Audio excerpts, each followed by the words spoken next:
রাম মন্দির। রাম মন্দির বলতেই আমাদের মাথায় প্রথম ভেসে ওঠে অযোধ্যার কথা। কিন্তু সেটা সময় অভাবে হয়তো সবসময় যাওয়া হয়ে ওঠে না। কিন্তু খুদ কলকাতাতেই আপনি এই বিশাল এক রাম মন্দির আপনি অনুভব করতে পারেন। সেটা একদম ইকো পার্কের ৪ নম্বর গেট থেকে হাঁটা রাস্তা ৭ থেকে ১০ মিনিট। মোটর সাইকেল বা আপনি অন্য টোটো বা ভ্যানে যদি আসেন তাহলে এটা ৪ থেকে ৫ মিনিট লাগে ৪ নম্বর গেট থেকে। বন্ধুরা, স্বাগত জানাচ্ছি সন্তু আর্ট অ্যান্ড স্টুডিওতে। এটা আমার প্রথম ব্লগ। তো যদি আপনাদের ভালো লাগে, ইন্সপিরেশন পাই, অবশ্যই আবার নতুন আরেকটা ব্লগ নিয়ে আসবো। আর আপনাদের ভালোবাসার সঙ্গে থাকলে ছোট্ট ছোট্ট ক্লিপস আপনাদেরকে দেখাই আর্টের পাশাপাশি। যারা এখনও পর্যন্ত আমার চ্যানেলটাকে সাবস্ক্রাইব করে তারা করে নাও। ঢুকতেই প্রথমে নজর পড়ে আমাদের গণেশের মূর্তি, এবং সেখানে আপনি হাত মুখ ধুয়ে মন্দিরে প্রবেশ করতে ঢুকতেই প্রথমে দূরে চোখ পড়ল হনুমানজির মূর্তি, এবং তার ঠিক ডান পাশে রাখা ছিল জটায়ু। রাবণ যখন সীতাকে নিয়ে যাচ্ছিল তখন এই জটায়ু কিন্তু প্রথম বাধা দিয়েছিল, এবং তার একটা ডানা রাবণ কেটে দিয়েছিল। এবং তার পাশে ছোট্ট ছোট্ট কিচিরমিচির পাখিদের ডাক, এবং যেটা মানে সত্যি আপনার মনোমুগ্ধ করে দেবে। এবং রাম মন্দিরের ভেতরের পরিবেশটা এত পরিষ্কার পরিচ্ছন্ন, আপনার মন যদি খারাপ থাকে আপনি ওখানে গেলে কিন্তু মন আপনার সত্যিই ভালো হয়ে যাবে। এবং দূরে আমাদের শিবজির মূর্তি চোখে পড়ছে। আস্তে আস্তে আস্তে ভেতর দিয়ে এগিয়ে যেতে থাকি, এবং যত ভেতরে যেতে থাকি তত মনোমুগ্ধ হতে থাকি। আমি এখানে কয়েকবার গেছি, তো এবার মনে হলো একটু যারা দেখেনি বা দেখতে চায় এমন একটা পরিবেশ, অবশ্যই আমার মনে হয় তাদেরকে একটু শেয়ার করা উচিত। তাতে তারা ইন্সপিরেশন পাবে, এবং তাদের যদি ভালো লাগে অবশ্যই তারা এখানে আসবে এবং নিজের সময়টা এখানে কাটাতে পারে। এবং আপনি সবসময় কম বেশি এখানে যেতে পারেন, সিজন যান অফ সিজন যান, খুব মনোমুগ্ধকর পরিবেশ। সামনে গিয়ে দাঁড়ালে আপনার একটা অভূতপূর্ব অনুভূতি হবে। মানে এত বড় মূর্তির সামনে, এটা ১৫১ ফুটে একটা হনুমানজির মূর্তি। ভারতবর্ষে আর ১০টা মন্দিরের মতনই এটা কিন্তু একটা বিশেষ জায়গা অর্জন করে নিয়েছে, যেটা জেনারেলি আপনি অন্য কোথাও যেতে পারেন না। এটার স্পেশাল বেদি করা আছে, যেটা আচার বিধির জন্য রাখা আছে। আপনি ঢুকতেই প্রথম গেটের সামনে তো ফুলডালা পেয়ে যাবেন, এবং ভেতরেও অনেক ছোটো ছোটো দোকান আপনি পেয়ে যাবেন, যেখানে আপনি পুজোর নানা ধরনের সামগ্রী আপনি এখানে পেয়ে যাবেন। এই জায়গাটা সুন্দর বসার জায়গা, এবং আপনি এখানে বসে একটা প্রাকৃতিক পরিবেশ অনুভব করতে পারেন। এবং এখানে আমি বলবো আপনি একটু সামনের দিকে যদি এগিয়ে যান, এটা বাচ্চাদেরকে মানে রেস্ট্রিক্টেড আছে, বড়রা যেতে পারে রেলিংয়ের পাশ দিয়ে।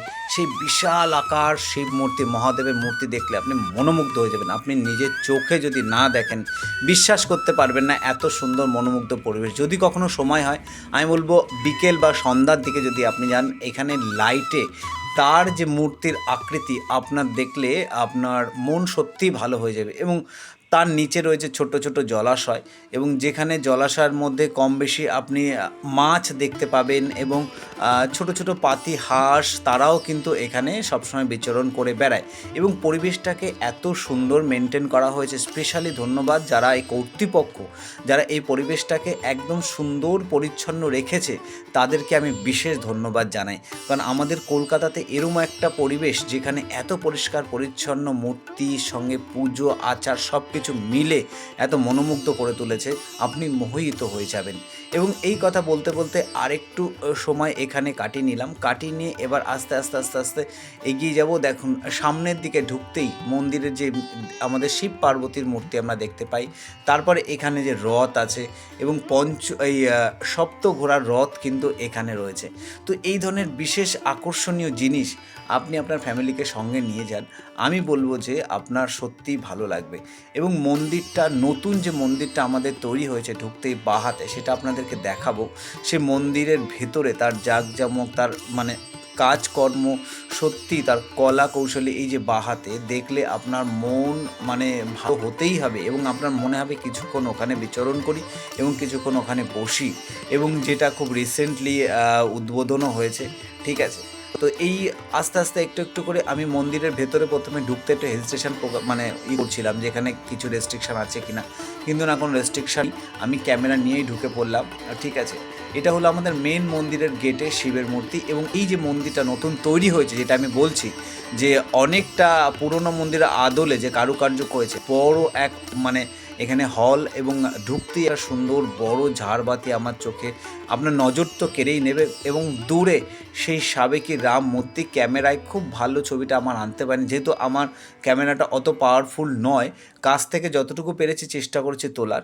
এবং এখানে আপনি এসে নিজের মন শান্ত করে বসুন 2 মিনিট, দেখবেন আপনার ভালো লাগবে। আর বন্ধুরা কেমন লাগছে প্রথম ব্লগ, খুব বক্তা তো একদমই নই, ক্যামেরাম্যানও নই, চেষ্টা করেছি একটু প্রেজেন্টেশন দেওয়ার আপনাদেরকে ভালো যাতে লাগে, এবং সেটা যদি ভালো লাগে অবশ্যই একটা লাইক কমেন্ট করবেন।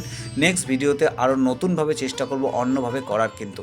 তো এইভাবে বলতে বলতে একদম রাম মন্দিরের ভেতরে ঢুকে পড়লাম, এবং ভিতরে ঢুকে পড়ে অনেক মহাভারতের মানে যা কাহিনী আছে কম বেশি আপনি এখানে এলে, আপনি এত ডিটেলসে যাচ্ছি না, ভিডিও লম্বা হয়ে যাবে, সব দেখতে পাবেন। মা লক্ষ্মী থেকে শুরু করে গণেশ, আমাদের সব মূর্তি আছে, এবং যা যা পুরাণে যে আছেন সবাইকে কিন্তু আপনি এখানে কম বেশি পড়তে পারেন। বন্ধু, আমার একটা সবথেকে দুর্বল জিনিস আমি বলি, আমি হিন্দি বলতে পারি, হিন্দিতে কমিউনিকেশান করতে পারি, কিন্তু আমি হিন্দি একদমই পড়তে পারি না। তো সেই জন্য আমি এখানে যে নামগুলো লেখা আছে স্ক্রিনে দেখেই বুঝতে পারছেন, দেখুন এটা জগন্নাথ দেবের মূর্তি, দেখেই বুঝতে পারছেন, ঠিক আছে। এবং আস্তে আস্তে আস্তে পুরো কাচের ঘেরা ঝা চকচকে জায়গাটা, মানে এত ভালো লাগবে আপনার।